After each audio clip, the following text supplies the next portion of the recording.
Hi and welcome back to Tripplikit, and today we are going to move on with our, I suppose, foray, voyage, call it what you like, into PCB development and manufacture using KiCad or KiCad. Must find out how it's pronounced.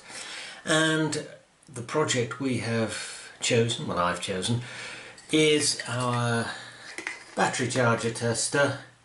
So we currently have a shield for our 80 mega, which just has 3 LEDs really and wiring onto a Vera board, which has all the battery charge discharge components on, and is a bit of a dog's breakfast. So it's a prime candidate for having a nice PCB which will sit atop the mega and have all the components on. So without further ado, let's dive in.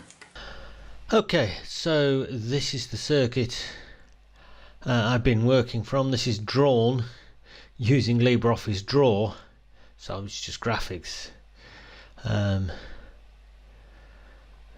It's just a picture, there's no component checking or anything, and the current source box there is that bit of circuitry, and then I plotted it out like that onto the Vera board before I started wiring it up, because just putting components down and trying to wire them up on Vera board is a recipe for disaster. This is actually about the most complicated circuit you'd ever want to wire up on Vera board anyway. Anything more complicated than this and it just ends up in a mess. And of course there's no cross-checking between this and the circuit, so of course there were mistakes on this which I had to correct, and of course the Vera board then starts getting a bit of a mess. So you can hear me talking myself into using PCBs here. So let us make a start. And we'll make a start by firing up KiCad or KiCad. Now, I was going to say this is the first time I've used it, but it's actually the second time I've used it. I did have a little play and came up with a temp project just to have a look at. So what I'm going to do is say this is what I'm going to do, and probably turn you off and bring you back when I've done it. Otherwise you're going to be watching lots and lots of footage of me going and trying to find out what I want to do next. Okay, so let us create a new project. Now we can create a blank project with nothing in it, or we can create a project from templates. Shall we see what templates we get? And will you look at that? Arduino Mega, which is what we're using, and you get some Raspberry Pis and other stuff. So we have got lucky. It's a Rev 3, you know, this is a Mega 2560, but shall we assume they are the same? So let's hit it. Okay, now I have created already in my Tripplikit battery charger folder a PCB folder which we are in, so we will call our project Bat Charger, and it will create a new folder for our project. So there we go. It's be Bat Charger Pro. So if we look at the schematic,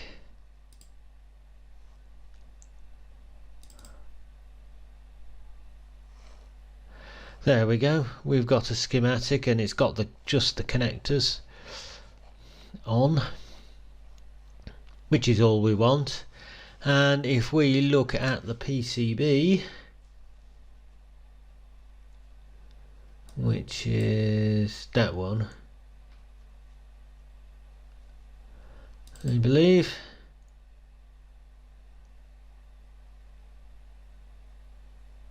There we go. We have a Arduino Mega shield board already set up for us. How easy is that? So what we need to start doing now is start laying out our circuit. Okay, so what should we do first? Let's put some resistors on, specifically the resistors used for measuring the voltage across the battery, which is 3 resistors in each case. So place a symbol.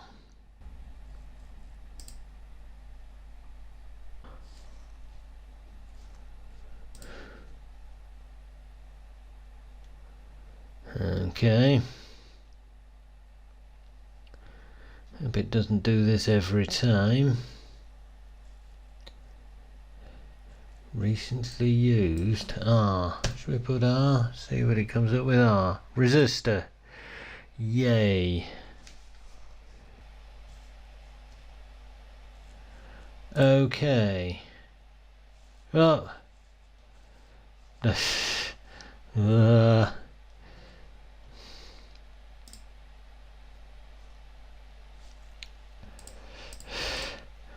Getting a bit of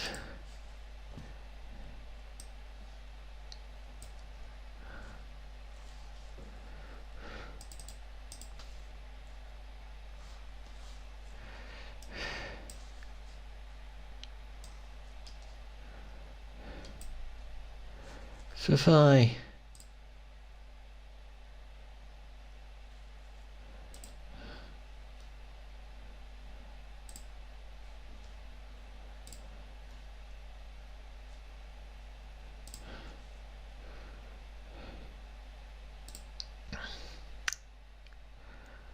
wonder if this has an auto number feature. It's one of the things I will have to find out. Because, right, if I hit escape, yes, it goes out of the place components mode. So if I go into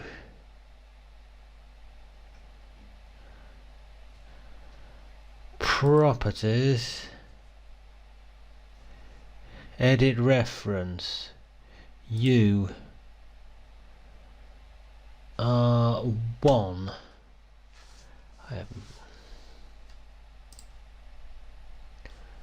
Right, so if I U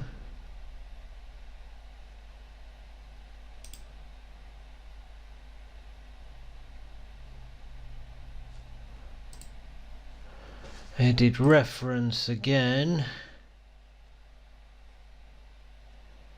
to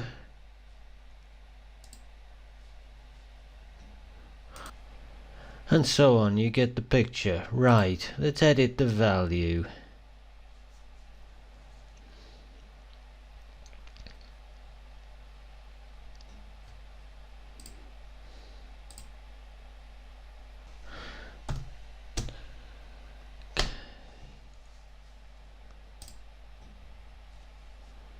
That's good.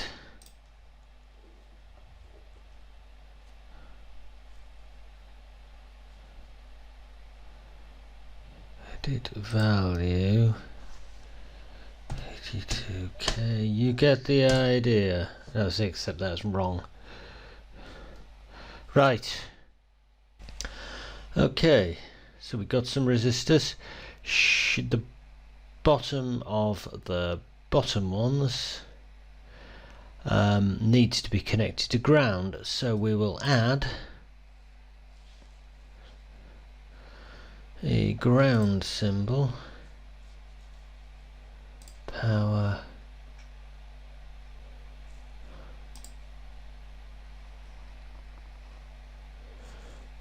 we go.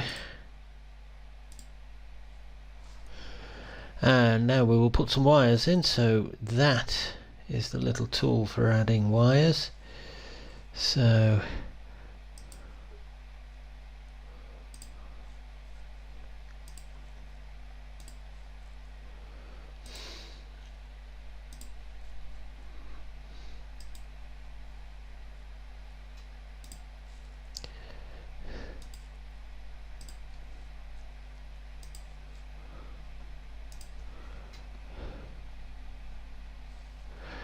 these ones at the top need to go to some terminals which go to the battery. So I think the next thing we need to do is put our output terminals on.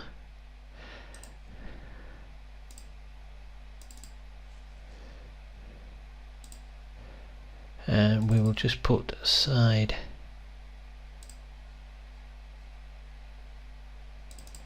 little wires on here, and now we want to connect those to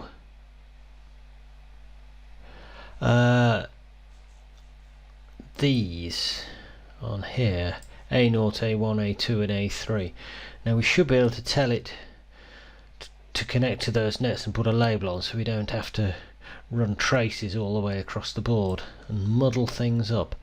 So if I hit escape, add label,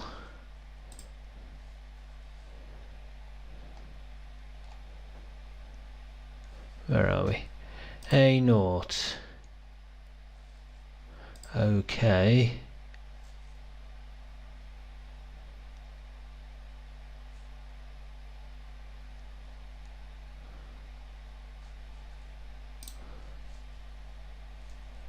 add label,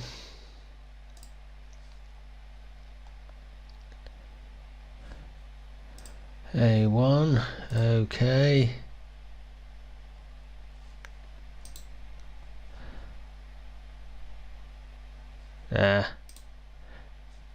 etc. You get the idea. Okay, so I've figured a bit out about these. So that label doesn't actually apply yet to the net unless I plonk it there, and you can see now the little square has gone. So hopefully that wire there is connected somewhere in the program's internal memory over to that there.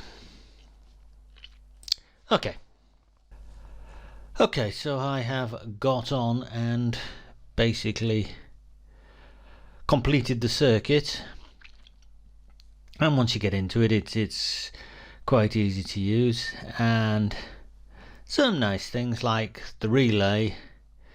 It had the part number already in its library, so I could plonk it in so I don't have to make a footprint for the relay, and it had a nice screw terminal in.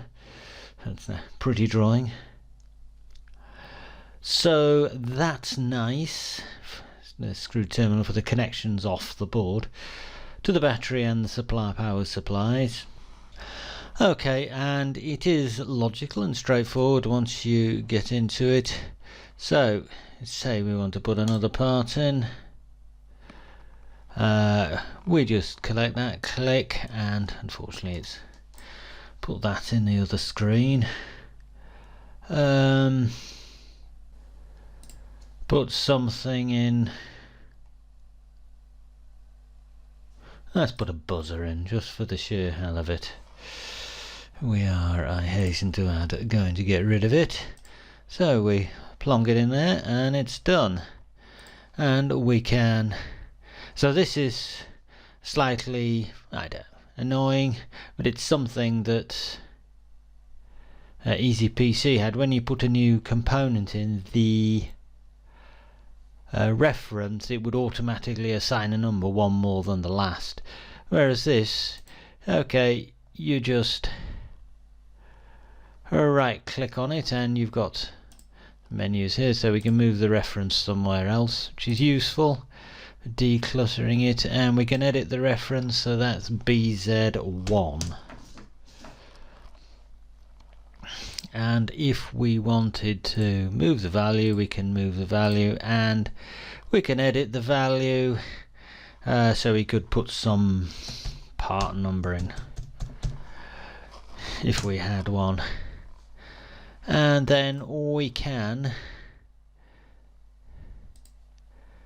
connect the wires up just like that, very easy. So that's nice.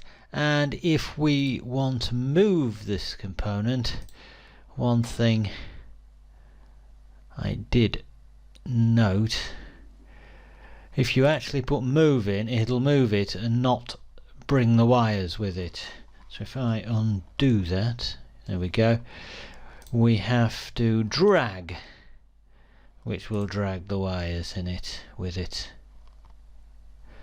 Good. So that was just for show, so I am going to delete that, and no, delete those two wires.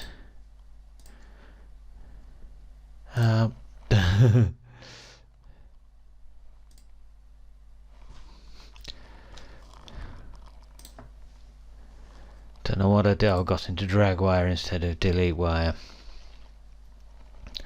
And the one thing you had noticed when you enter the reference yourself is you can get it wrong. As you can see, we have an R9 here and an R9 here. Another thing, we can label the wires, and we can use that to connect the two ends of wires, as I said previously. So we have A0 here connected to A0 over here. But what happens, this here doesn't have a label. So what happens if I add label and I call that A0?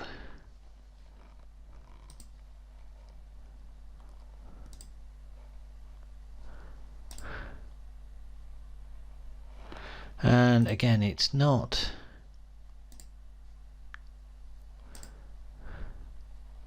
I put that to there. Yes.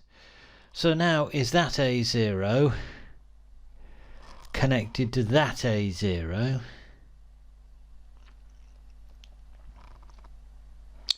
Don't know. And now if I say, oh, hang on, I don't want to do that, because that would blow up the processor. If I delete that label, has that disconnected that? And okay, or we have here battery power, negative power. What happens if we add label, connect that to A0 like that, and again it's not actually connected, it's just left it in there. So if I move label, I'm sure I'm doing something wrong there, it shouldn't be that clunky, but now we have this wire is connected to A0 and bat minus power. So are they connected internally? I don't know. Will that make all one net? I don't know, because if it did, again it would blow up the processor. Now we do have a perform electrical rules check button, so let's see what that comes up with. There, puts it on the other monitor. So if I run that, multiple item R9 unit 1. Okay, so do I have to close that to change R9? And I'm looking round. R10 I think is the biggest. No, I don't. Oh, that's nice. So let's try R11. Sorry, that does again put that on the other monitor. Should turn it off, I suppose. Right. So if I run that again, finished. Error list, okay.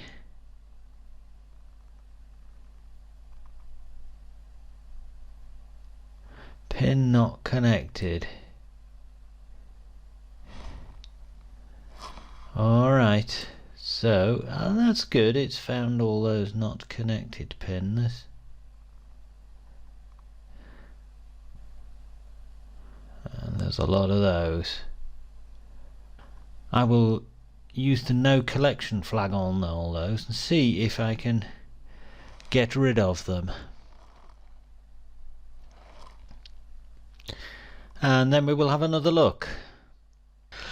Okay, so here it is. I've added in also the odd bits and pieces extra. So we've got what will actually be a pin header, or just a row of holes really, for the USB, and one here for an SD card reader writer. So we might try that on it. I mean, it's just wires, so it's no problem including it. And also 3 LEDs, which are on the original board. And if I run the error check now,